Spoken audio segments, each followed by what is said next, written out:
so far? Everybody okay? Good. Okay, so now we're going to start looking at our anterior pituitary hormones. We looked at our hypothalamus hormones, so now we're at our anterior pituitary hormones. So again, this is just letting you know what those hormones are so that you have them listed here all nice and neat. Stimulated from our hypothalamus, right? Hypothalamus is going to go to that anterior pituitary and say, hey, secrete these hormones. And then these are some of the hormones that come out, and then those will stimulate those target organs. So the same picture that we saw before, listed here. Anterior pituitary, here are all of those hormones that it is going to secrete. These are some disorders. Again, I will tell you what the disorder is. Just want you to kind of be familiar with some of the words. So you have acromegaly or gigantism, and these are two separate things that you're looking at, but just think about it as they're having too much, right? So they have too much of that growth hormone, and then they're taller. Some of them will have enlarged like features, where you'll see like their face looks a little bit different, their hands or their feet may be a little bit bigger. And then you have your hyperprolactinemia. And then this is a different condition where, again, you're seeing more prolactin being secreted than what your patient may actually need. So hyper, too much. So you draw an arrow of those things on that side are going up. When you're looking at your hypo, you have growth hormone deficiency, right? So hypo means I don't have a lot of it, so now I'm lower to the ground. I'm short, okay? So growth hormone deficiency. And then you have your panhypopituitarism, and essentially this is like where a part of their pituitary gland is not working, okay? And so therefore you're going to see less secretion because a part of that organ that's supposed to secrete that hormone isn't there. It's not present, it's not working. So you have hypo, okay? Hyposecretion. So these are just the terms. I will tell you what it is. You're just going to know what your meds are. So is there going to be a direct question about this? No. It will just ask you like, hey, this person has this condition. I need you to know if it's hyper or hypo with your with the hormone. So this is kind of some of those features that I was telling you about whenever you have somebody who has acromegaly. Essentially, they have too much of that growth hormone. We're going to talk about, again, our medication that we're going to see to treat this condition. So I have my goals. My goals are going to be for me to decrease the amount of growth hormone that someone has and increase or try to get me to normal concentrations of my IGF-1, which is something that also helps with our growth hormone, okay? Decrease mortality, because if you think about it, if I'm the larger that I am, sometimes the more difficulty I have with things. So increasing mortality is always a benefit that we're trying to get whenever we're giving our patients on medications.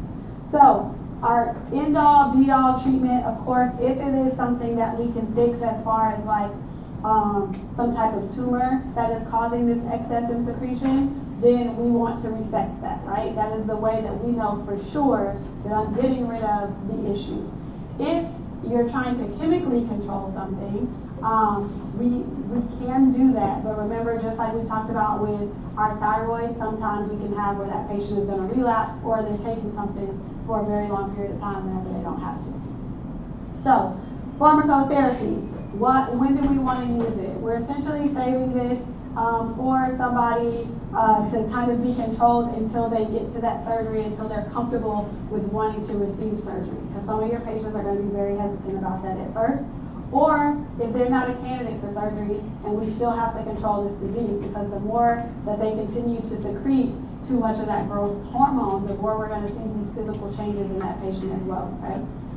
Agents that we have available, you see we have somatostatin, right? Because we said our statin stops things, so I want to slow down because I have too much. You have your growth hormone receptor antagonist. Remember, the antagonist is doing the opposite. So all of these drugs are trying to stop the extra amount of growth hormone that we have. And then your dopamine agonist. And essentially what those are doing, your dopamine with growth hormone essentially stops your growth hormone from being secreted. It doesn't have a lot of effect on the IGF-1, which is also a part of our problem, but it does decrease the amount of that growth hormone, okay? So that's the one that kind of doesn't fit, so to speak, so make sure you're paying attention to it, because it doesn't say that it's an antagonist directly. It's a dopamine agonist, which is stopping our growth hormone. Looking at our somatostatin, or our growth hormone inhibiting hormone, you see that this is something that we have endogenously, but it's not going to last for a very long period of time. So what do? We make our drugs. And that's where we're talking about a lot of these medications that you'll see that we create, because we want them to last longer. That's what we discussed a little bit yesterday with these endogenous hormones and the problem with them. So what is my drug doing? How is my drug working? Always important for y'all to know that here. So we're stopping, we're binding to those receptors, okay, to stop and block that growth hormone from being secreted. Because my problem is I have too much being pushed out. I want to stop it. So I have my somatostatin binding to those receptors to say, hey, we're blocking this, we're shutting it all down. You also see that you have the inhibition of a lot of things that we see in our patients who have too much growth hormone. So the insulin, glucagon, and gastrin secretion is also suppressed a little bit as well. So when you start these medications, make sure that you're not having people who are going to have these dysregulations with their glucose levels, and we're going to talk about diabetes, so you'll learn more about all of that when we get there. So my clinical use, make sure that you're paying attention to the things that I have in bold. So again, remember, if it's a tumor, the only real way that we're fixing this is to do the resection. But if I'm using these medications, it's because I'm trying to hold my patient over until they have, or until they come to an agreement, if they can, to have that procedure. So I have my acromegaly that I'm treating. If they have diarrhea that's caused by VIP, then you'll see us use it for that as well, which is a tumor that we could have. And then you see your varices, esophageal varices. And we use this more so in an inpatient setting. Your patient will get IV octreotide to help try to stop the bleeding that they're experiencing from those varices. Our drugs that we have, see the dollar signs, they're expensive. We have two of them listed here. You have your octreotide and you have your lanreotide. You see here that your lanreotide is listed only for your acromegaly. When you look at this also, you understand that they have injections, okay? These are not our oral medications for our patients. So it is a sub-Q, IM, and then with our octreotide, we also have that IV that I was talking to you about that we use for our varices. Adverse effects, several of them. Just think about GI as being a big issue for us. When you see that straturia that can happen, that's essentially like, it looks like fatty streaks in whenever they use the restroom. So just more slimy bowel movements that they'll have. Hypothyroidism, you have the arrhythmias.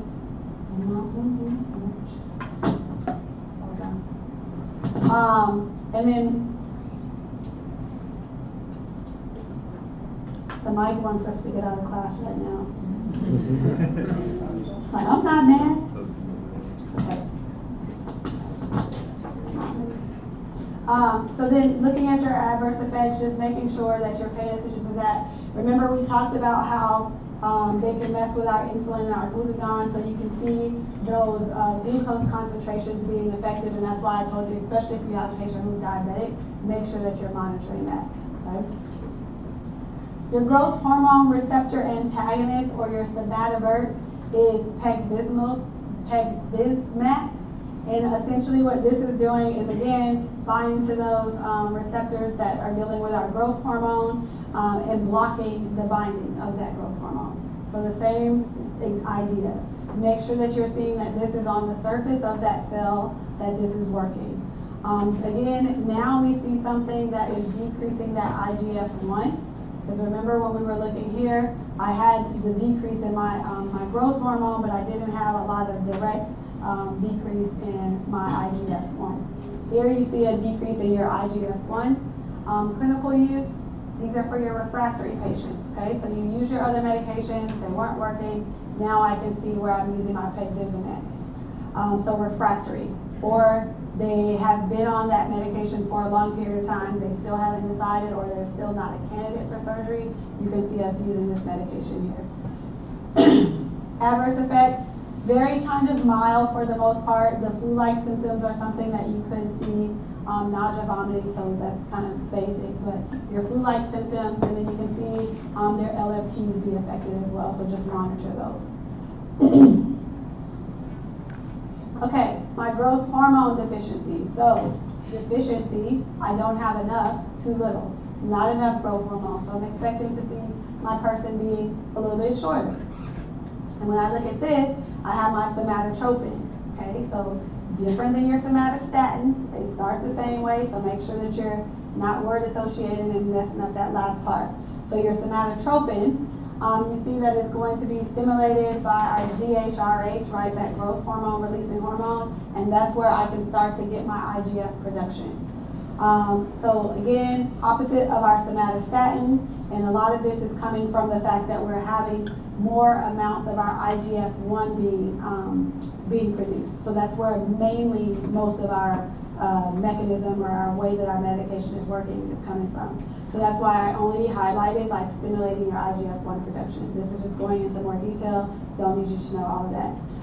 Looking at this longitudinal bone growth, this is important because if someone has already passed the stages of puberty, this is not going to be an effective medication. But then that's because these epices, I don't even like that word, epices are going to close. And so, how you say it? Epices? Epices. Epices? Epices. Epices? Nope. Nope. The bone is going to stop, okay? It's going to close. That's why I'm a pharmacist. And y'all look at these words and y'all like, these drugs are crazy too. Epices. Epiphysis.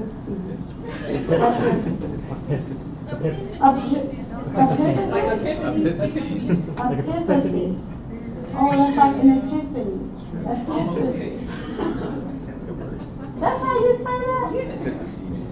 Why did they put an I instead of an E? No, that's plural, man. It's epiphany.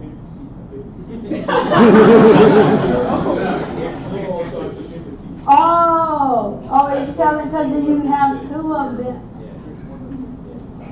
Okay, now I'm going to remember that. I'm going to just say epiphysis. The bone, okay, when that plate closes, right, we're stuck and we can't do anything about it. So when you get near the end of puberty, that's whenever we'll see this happening. So make sure that we're after, like before that point, sorry, not after, okay? Word done threw me all the way off. This is something that the parent is going to have to decide if they want to do. These medications do not come without side effects, right? So when we're talking about that, this is definitely the parents are probably going to be looking to you to help guide them. So again, risk versus benefit. You do see that some of us as adults did abuse some of these medications because they help us. They're performance enhancing drugs. So you do see that these can be abused in that way. And then we have one, which is somatotropin, but you have all of these different brand names. Whenever I give you this, I'm only going to give you that first brand name. I will not write 10 of these brand names on the exam. So if you are word associating or you're trying to word associate, just that first one is the only one that I'm going to put on there. So you see how several people have went and branded one generic drug, money, okay? So again, potential for abuse here, making sure that we're having that conversation because once they have passed puberty, then we're worried about the lack of effectiveness for this and it becomes more of like a performance enhancing drug. This is just looking at the fact that you're saying, hey, they have growth failure and you have done and gotten levels to say that the growth hormone is the issue with why they have that short stature. You can see that you have that occurring again because I have decreased amounts of growth hormone, because I have renal failure. There's several different issues that are happening. So if your child does not catch up, you can have this conversation with the pediatrician. And so they would talk to you or they would go to the pediatrician and then they would have this conversation. They asked me this about my daughter and I'm probably just going to let her be short. She's probably going to be like 4'9" or 4'10" because of her bone disorder. They're like, oh, do you want to do growth hormone?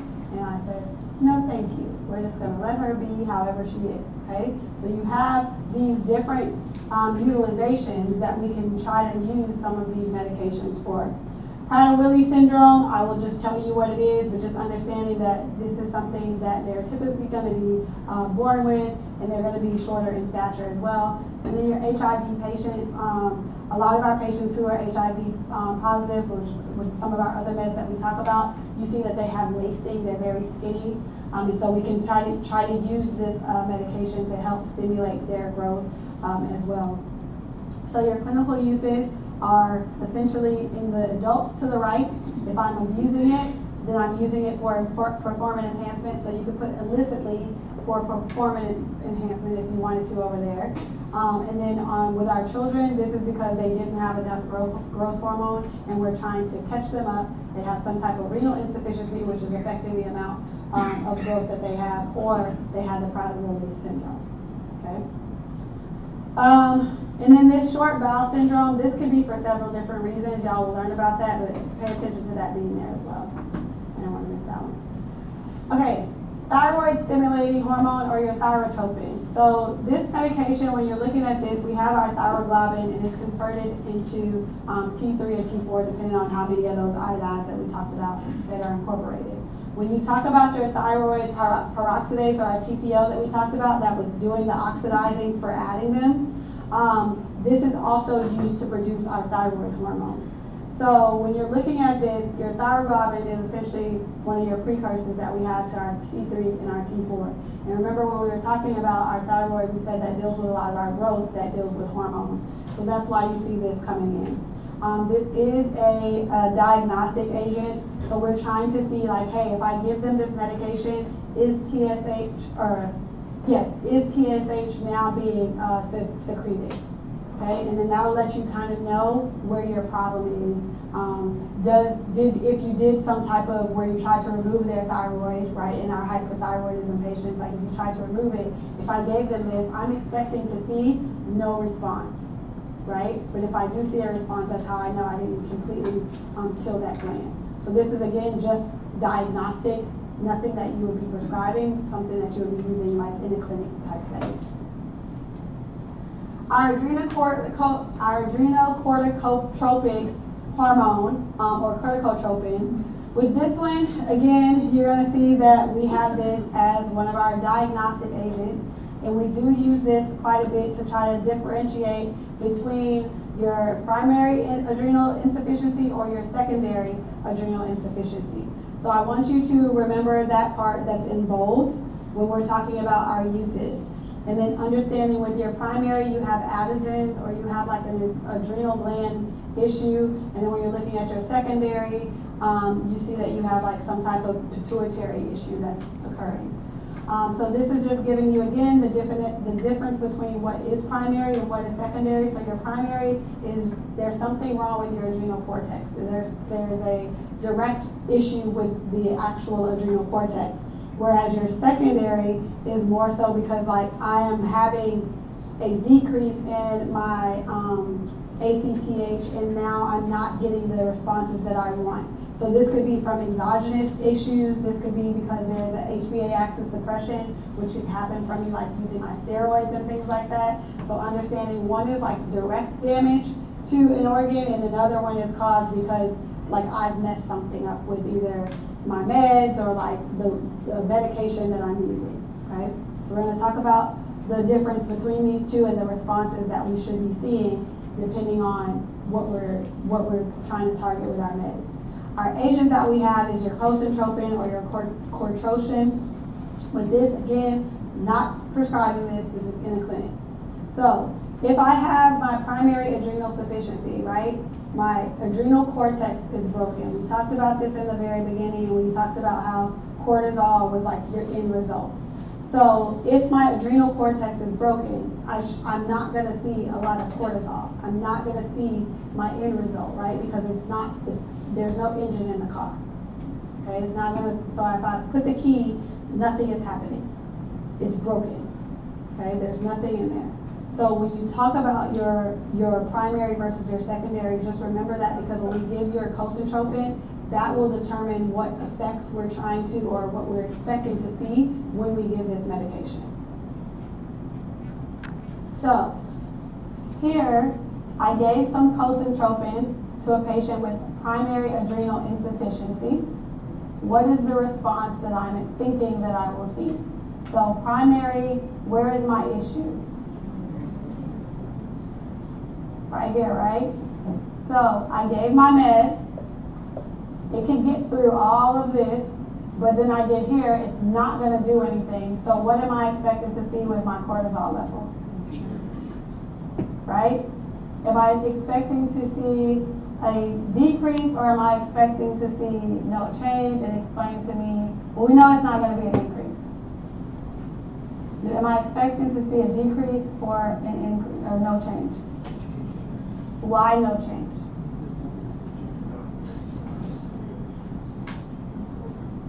Say it again? Right, because it's broken. So no matter how much of this drug, right, that I give, it can continue to hit this, hit this, hit this. If this is broken, it doesn't matter.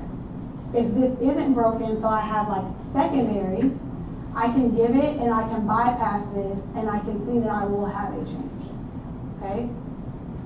The change is variable with like what you see and the increase that you will potentially see, but you're like, okay, it's not my adrenal cortex that is the problem, it's somewhere else along this cascade that is the problem. It is because I gave them a corticosteroid and now this whole axis is just shut down because I've been exogenously giving it to them.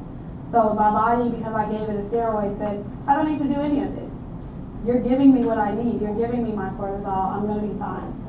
And then when we take that steroid away, sometimes our body hasn't had time to recover and say, oh yeah, how do I work this again? And so that's why if you give your cosyntropin, you will see in that situation, your levels are gonna go up, they're gonna change, okay? All right, our follicle stimulating hormone and luteinizing hormone. These were the hormones that we kept talking about over and over and over again. We were using our FSH and our LH to introduce that ovulation in our women who wanted to use that ART to become pregnant, or our men who have low sperm counts and we're trying to increase their sperm counts. We can also use these medications for that. So again, those are our clinical uses. Looking at our agents, again, these are injectable medications. So you have your sub-Q, you have your IM, and then we have the different ones listed. So folitropin, alpha and a beta formulation of that, urofolitropin, and your lutropin, alpha. When you're looking at this, same as what we talked about before, make sure that you're paying attention to when they can be used in a male or a female and when they can be used in just a male or a female. So when you're looking at your urofolitropin and when you're looking at your lutropin, these are only for our ovulation induction indication. So these two bottom ones are just for our women to use them for ART. If you're looking at these, doesn't matter. Folitropin is for everybody. But when you get to your urofolitropin and your lutropin, those are limited specifically for our women who are trying to have that, who are trying to have ovulation induction. Okay, your exogenous prolactin. So talking about prolactin, this is something that is very similar structurally to our growth hormone. And when we're looking at this, this is one of those ones that was really weird that we were talking about. And it was like the negative feedback loop was by something else. So when we said that our prolactin would be suppressed, what did we say we typically see our prolactin suppressed by? That starts with a D? Dopamine, okay? So remember that this is that weird one where it's not being shut off essentially by itself, or those hormones is being shut off by the fact that we have our dopamine. So when we're doing this, think about our dopamine as being an inhibiting factor and not something that's stimulating like we see with some of our other ones, okay? So this is now stopping something. Our dopamine is not playing, okay? Whereas our other ones, it was like, hey, stimulating you to do something. This one is trying to say, hey, I want you to stop doing something, okay? Clinical presentation, don't need you to worry about how they're gonna look. I'm gonna tell you that they have high or low levels of prolactin, okay? So when we're talking about our hyperprolactinemia, This is why we're using our dopamine agonists, right? These are now stopping something. They're going to help us to try to say, hey, I don't want any more prolactin. I have enough. Hyperprolactinemia. And so when we're looking at this also, you'll see that we can shrink those prolactin secreting tumors that could potentially be present. I don't know why I keep saying pregnant. I gotta call my friend and see if somebody has a baby. Not me. Better not be me. Somebody will have a new baby. Prolactin secreting tumors that the patient will have is going to shrink those, okay? So when we think about our dopamine, I really want y'all, because a lot of people continue to mix this up, our dopamine is inhibiting. Our dopamine is not stimulating like we have seen before, okay? So high levels of prolactin are inhibited by us giving one of our dopamine agonists. It's going to shut things down. Dopamine don't play, okay? And then you can see here, I can use it for my patients who have my high levels of prolactin. I already talked to you about if they have an adenoma that is secreting that prolactin, I can shrink that tumor. And then for my acromegaly, you can see that I'm using this with some of our other medications, or I can use this to help my patient prior to them having surgery. So the same thing that we talked about before, because you do see a decrease in the growth hormone that is being secreted with this with these dopamine agonists. Okay?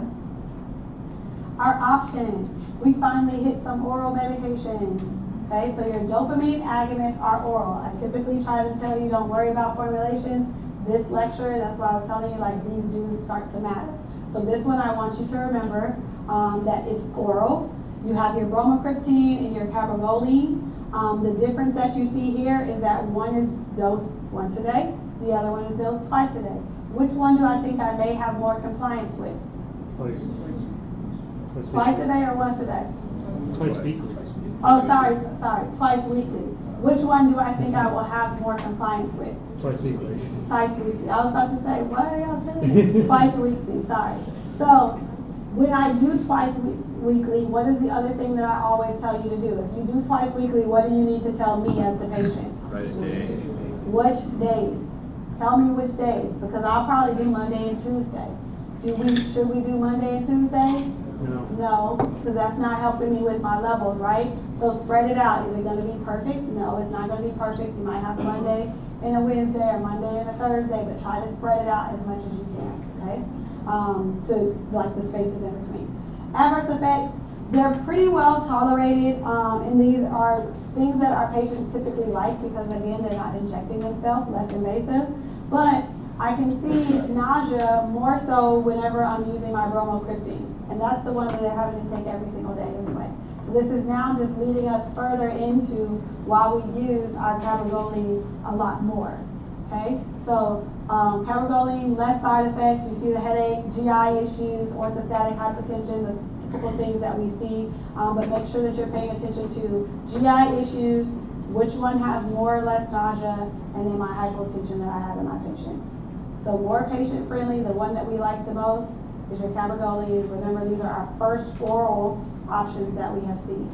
Everything else that we've been talking about, implants, IM, injection, sub-Q injection, IV options, this is our first one that we have oral.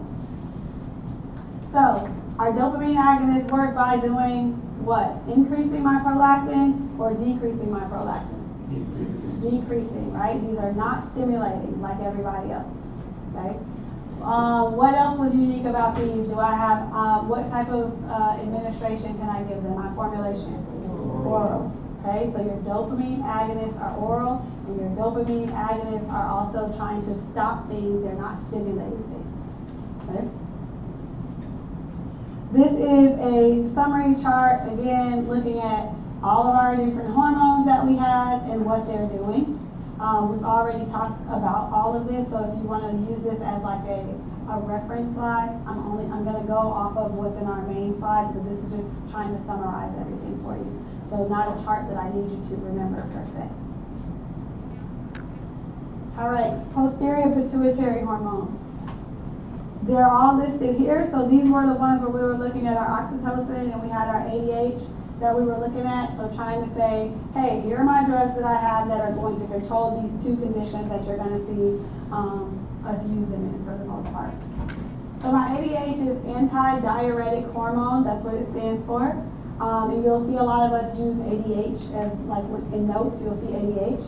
And so what this is doing is this is going to travel from our posterior pituitary to the kidneys and the blood vessels, where it's going to help us increase water reabsorption and increase the arterial pressure that is in the vasculature. So this is where we see like clamping down, okay?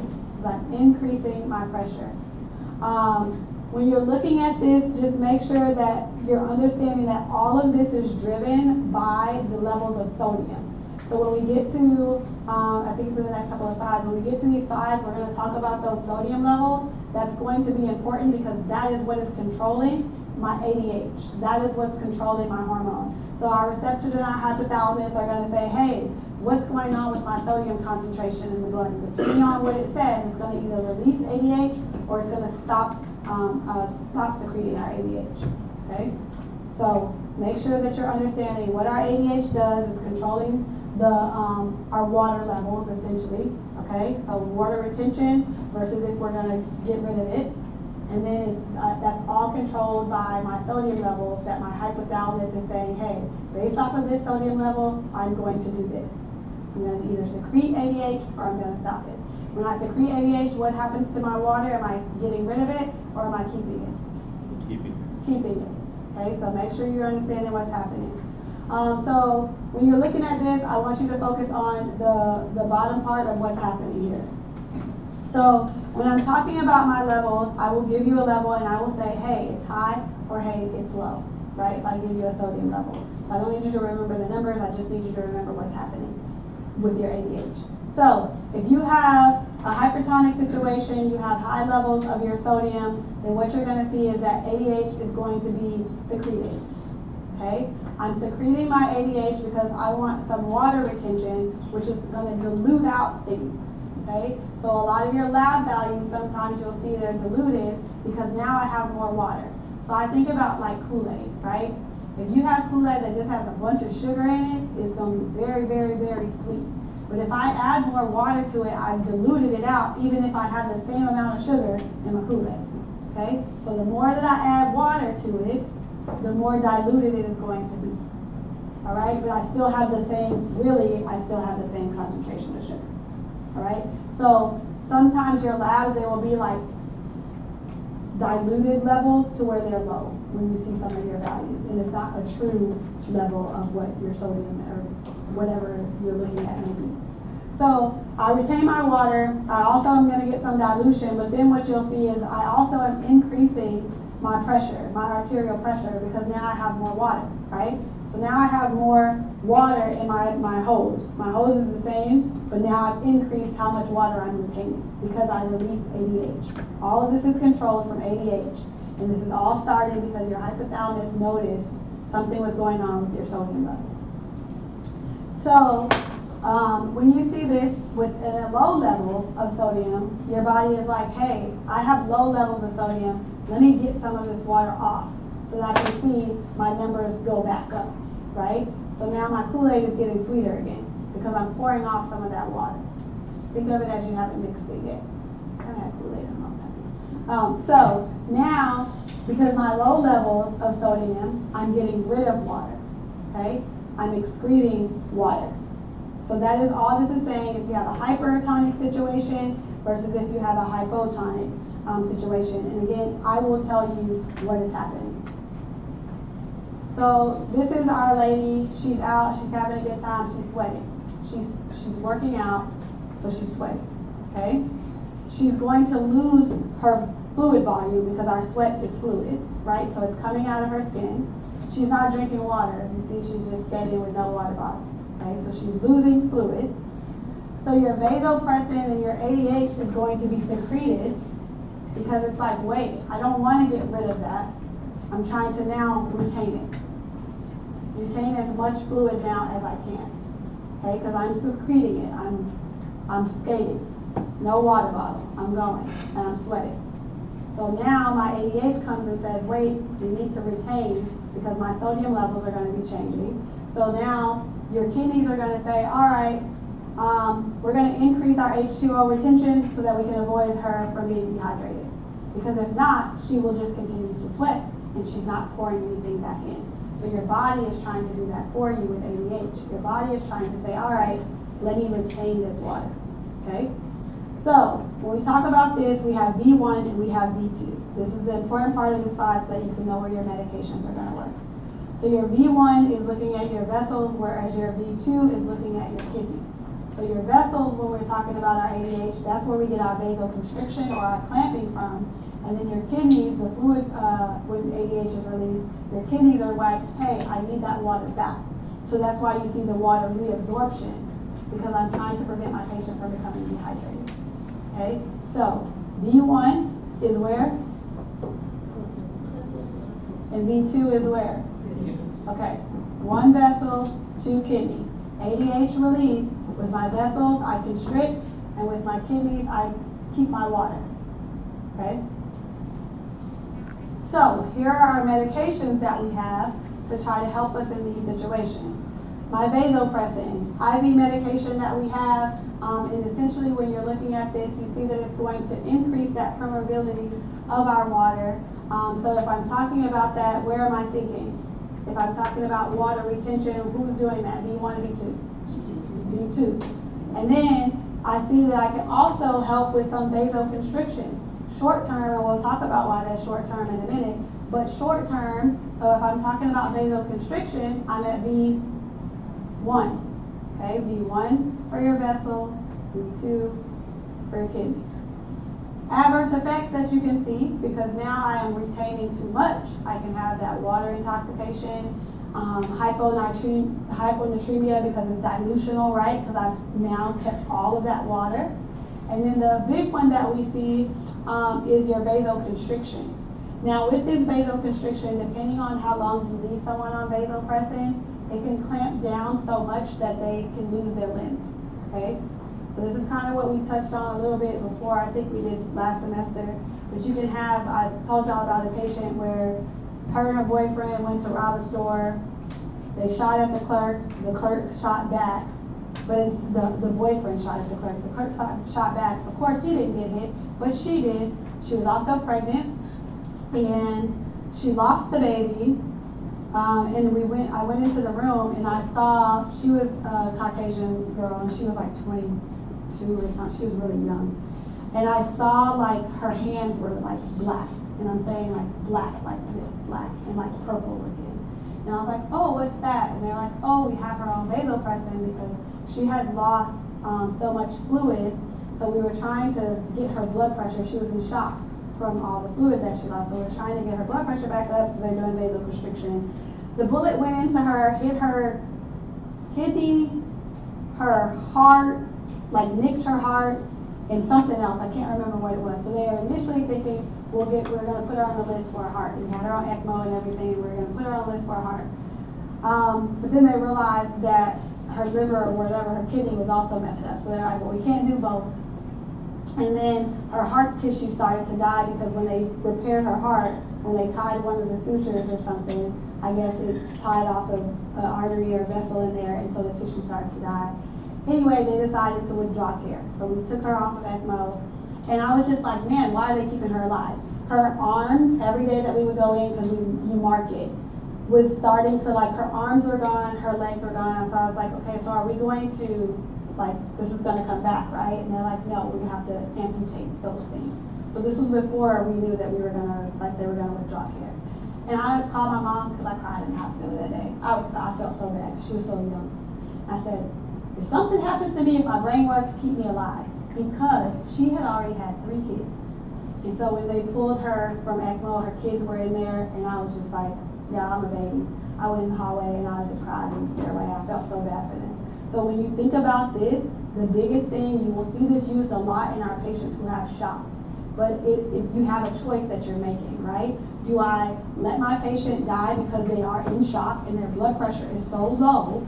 Or do I try to clamp down, like, do they lose a limb? Sure. If I lost all of my limbs and I could still be alive, I would probably be mad, and real mad, but I would be alive and I could see stuff happening, right? So that's where you have those choices that you have to make. And y'all will be in those decisions where you're making those decisions to say, hey, like, would this person want this quality of life? And you talk to the family, and they say, yeah, like, let's keep going, until we realize that we couldn't keep going, okay? So big side effect of this is like, you will have patients who this clamps down so hard, and is very good at this vasoconstriction, that they will lose sometimes their limbs.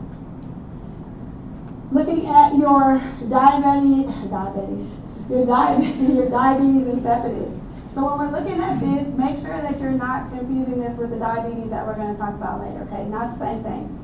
But when we're looking at this is essentially like us saying, hey, and again, I will tell you what is going on. We can use this to treat our patients, use our vasopressin to treat our patients who have this, but we prefer more our desmopressin now, especially with some of those side effects that we're talking about us seeing. So you can use this to treat those varices. We already talked about octreotide that we had. So this is another one that you can see used for our varices as well. But again, most of the time when we're talking about our vasopressin, you're talking about your patients who are in shock, and we've tried epi and epi didn't work, so we will end up going to this, okay?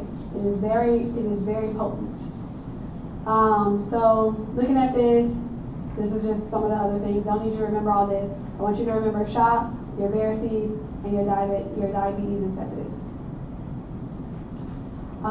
When we're talking about our desmopressin or your DDVAP, now we're into, again, several formulations. I underlined them, so make sure that you review those different formulations that we have available. One of the benefits that we have with our desmopressin is that it doesn't have that same pressor activity that we saw with our vasopressin. And we also see now that I have more formulation options to use. I'm not just pigeonholed in that IV formulation that I had before, okay? So that's one of the very good things about this. Looking at our mechanism of action, very long acting, but again, my big benefit here is that I'm not having that clamping down, right? I don't have to worry about the lack of blood flow to those extremities that we saw with our vasopressin. You do see that it does have a very, very good anti-diuretic effect, so very potent as that anti-diuretic. So we like to use it for that, of course.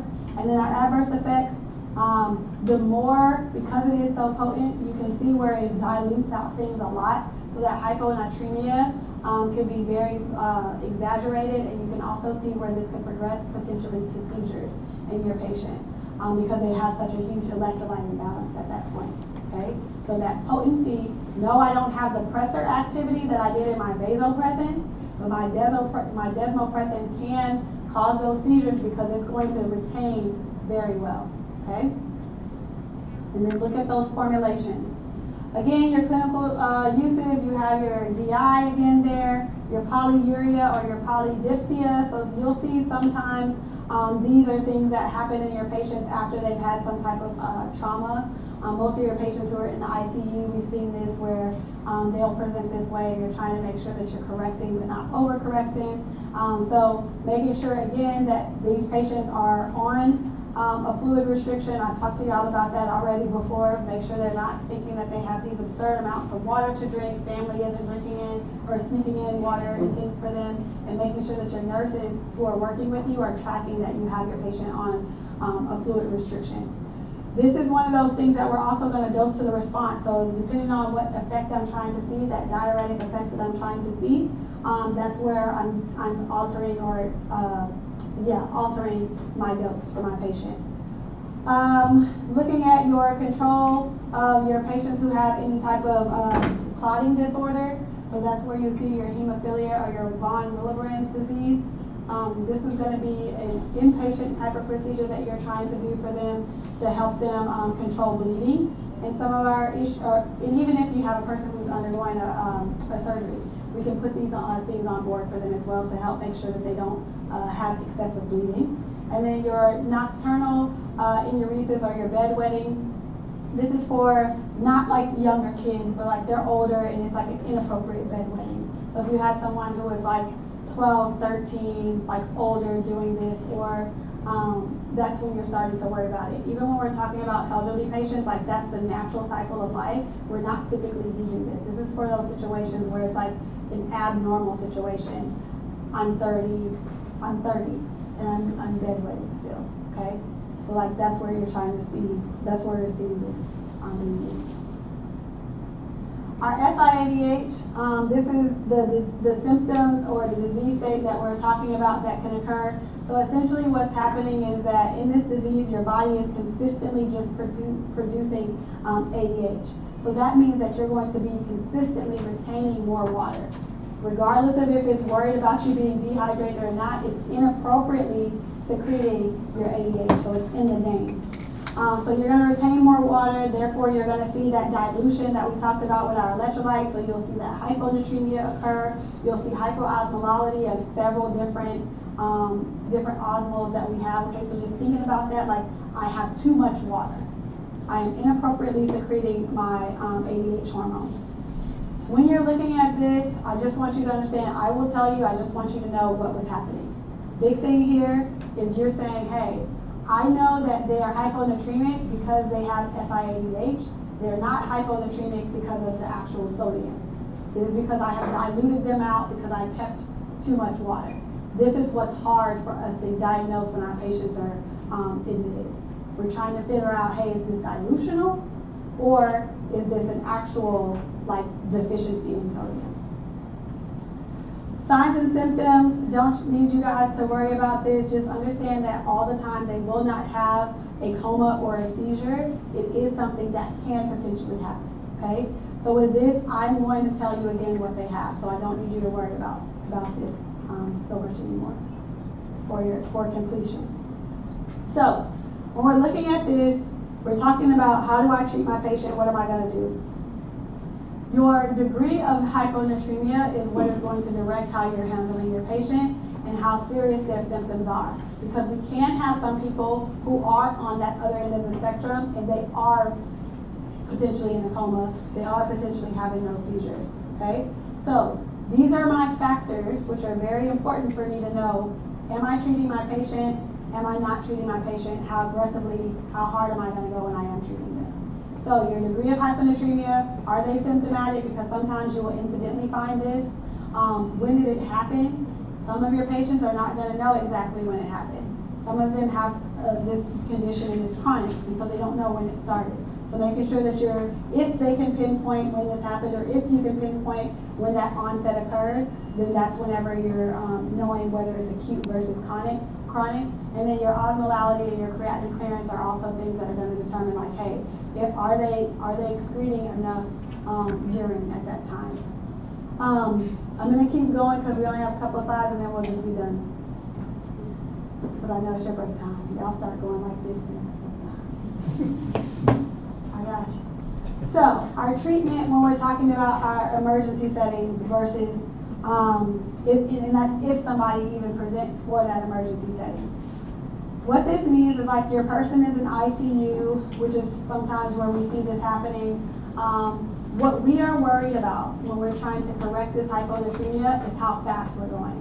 If we are too aggressive, you can see where you have that central pontine myelinosis occur, or CPM, that happen. So this is why we are worried about, this is our big caution when we are correcting our hyponatremia in our patients. So I really want you to remember what you're trying to avoid. So when we look at our treatment, you have your severe symptoms. When we're looking at this, we're trying to say, okay, when am I, this is correlating to how you're going to treat this slide prior to. So now this is just going into detail to say, okay, in an emergency situation, what am I going to do? So they have severe symptoms, and I would tell you their symptoms are severe. I might list them, but you don't need to know them. I will tell you that they are severe. You are going to try to treat your patient at that point. And then if they have moderate to severe hyponatremia, but it's acute, so less than that 48 hours, then this is also where you can see that we're going to treat. Okay? How do I treat my person? So this is where I'm looking at their treatment. I am going to try to have hypertonic saline, so that's my 3% hypertonic saline. I cannot talk today. Your loops. So when we talked about our loops, remember we were saying this person is inappropriately secreting ADH. So they have a lot of fluid. I'm expecting to diurese this person because they have retained so much fluid. So that's why you see there's loops there. You have your vasopressin 2 receptor antagonist. Why do I have vasopressin 2 receptor antagonist? What is my vasopressin 2? Where is that? And what is it doing to my fluid? Reabsorbing it, right? It's holding on to it. So if I have an antagonist, I can now pee it off. I want to have an antagonist. And then you have the water restriction, right? Easiest thing for us to do, but one of the hardest things. And then I just want you to make sure that the reason why we're trying to raise this sodium by this 0.5 to 1, which will depend on where you are in your hospital's protocol, is because we don't want to cause that CPM to happen that we talked about on the previous slide. Okay? So that is why we are slowly going to correct this person and get them back on track. Here are your drug options. So I only need you to remember this, right? Your bowl of how fast you're raising it, and then I need you to remember your options. So, and not more than 10 to 12 milliequivalents in the first 24 hours. Some people will do 12 because they are very worried about that CPM happening. Okay, so they'll be like no more than 12 for that correction. Looking at your asymptomatic. So this is not an emergency situation. Most of the time, this is going to be a lot of your patients. They don't have any symptoms. So they're not in a coma, they're not seizing, they're fine. You incidentally somehow found that this was happening. You don't know how long it was going on. So this is typically your asymptomatic patients. What you're going to do in this situation, fluid restriction, and then you're still going to use those, your vasopressin 2 receptor antagonists in those situations as well. Okay? So, fluid restriction, you have your V2 antagonist. You can also, and you will see sometimes, if somebody is fluid overloaded, because they're not going to be symptomatic, but if they are fluid overloaded, you can still use your diuretics for these patients as well. All right, here are my vasopressin antagonists that I have.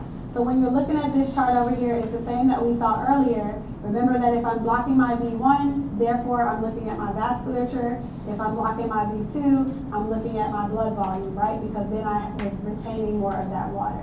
My products that I have available are going to be my conibactin, which is IV, and my tolvaptan, which is PO. Again, pay attention to the formulation that is available here, okay? One of them is IV, one of them is PO. But I can use both of these whenever I'm talking about my patient being hypovolemic, or if I'm worried about SIADH, I can use either of these as an option for my V2 antagonist. Also, you can see that we can use this in our patients who have heart failure, because remember our heart failure patients, sometimes they're also fluid overloaded, so that's why you see that indication here also. All right, conibactin. So Connie is IV, okay? Remember IV because in Connie you see an IV in the name, okay? So this is your IV formulation. Doesn't discriminate. Connie likes V1 and V2. Connie is out there living her best life, okay? She likes V1 and V2. This comes into play because we're going to talk about our tolvaptan, and our tolvaptan likes V2 more than V1, okay? So pay attention to that. So when we're looking at this, IV, am I outpatient or inpatient if I'm giving them this one? Inpatient, okay? And then I'm not discriminating, and the IV is in the name here. So your hospitalized patients that you have your hyponatremia in, you can also again use this for some of your patients who have heart failure. You can see this used there also. Looking at this, now we're worried about our osmotic demyelination syndrome. So again, we have a correction that we're looking at. So the more that we correct, the more likely we are to see this occur. So you're correcting it too quickly, okay? So make sure, again, you're looking at this warning that we have. I don't need you to remember all of these. I would tell you just osmotic demyelination syndrome. This is what happens. Okay, that's what that syndrome is. And it can lead to death, essentially, if you didn't catch it. Looking at our tolvaptan, this is the one that I was telling you that is an oral option. Still looking at the fact that this is a V2 antagonist, but now I see that I have more V2 activity than my V1. So now this is helping act more on what? The kidneys or the vasculature? My kidneys. So when I'm looking at this, has a much higher affinity for my V2, higher than my conibactin, and it's also going to block the effects of my ADH, and therefore it's going to cause me to urinate off more of that fluid, and very effectively. More effectively because I have a higher affinity and I like V2 more than my conibactin. So if I had to compare the two, if I had a person where I was just trying to diurese them very aggressively, I have my tolvaptan that's available. Looking at my clinical use, again, same clinical use that we talked about before. Black box warning for us making sure that we are initiating this in the hospital. Remember that. And then looking at my correction too rapidly, again, we saw 8 previously, now we're seeing 12. So if I were going over that, then I can see again that osmotic demyelination occurring in my patients, which I definitely want to avoid because it can lead to them passing away. This is looking at oxytocin. So when we talk about oxytocin, just make sure that you're understanding that this is our second posterior, because remember we only had 2 for our posterior pituitary. So this is our second posterior pituitary hormone that's released. And what this does is oxytocin, a lot of people just think about it in women, but it also helps with sperm mature in our males.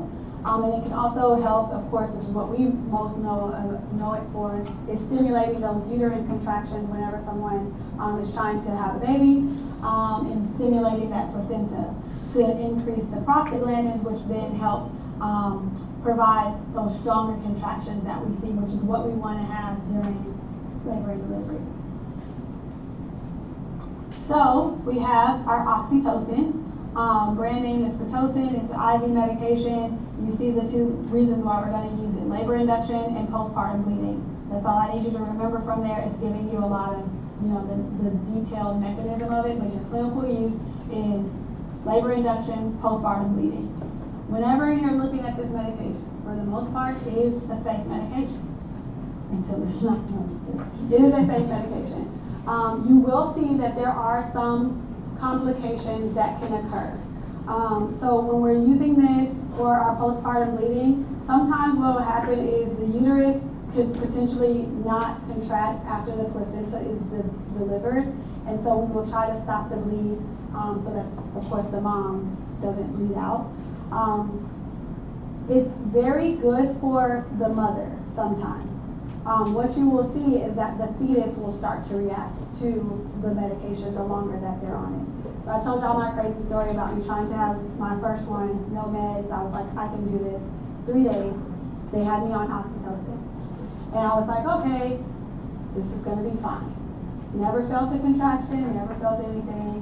Baby was fine, I was fine. 3rd day, all of a sudden, his heart rate dropped. Okay, that is typically what you will see that occurs. The fetus is in distress. I was fine, walking on rainbows, perfectly fine, no pain meds. I was like, this is gonna be great. The alarms start going off, and they're like, turn this way and turn that way, and his heart rate would go back up based off of what I was doing. But I said, if I have to do all that, take him out because I want my baby. I didn't get this big for 9 months, and I go home with a baby, get him out. So that's what ended up with the C-section. So you will have these situations where this is sometimes what leads you to having an emergency C-section, because you're trying to help with the contractions, you're trying to help induce the labor, but the fetus can't handle it for that long, right? They're a little tiny little human in there. So that's what one of our big side effects is of this medication, and also a contraindication. If you start to see fetal distress, you immediately need to take them off of their oxytocin. Okay? Don't continue to run it, because that can be potentially worse than the distress that the fetus is experiencing. So that's the big contraindications that you're going to look at here. And then again, don't forget that postpartum bleeding is also a use for our oxytocin. So that is like an abnormal one that we don't normally think about. Go have fun.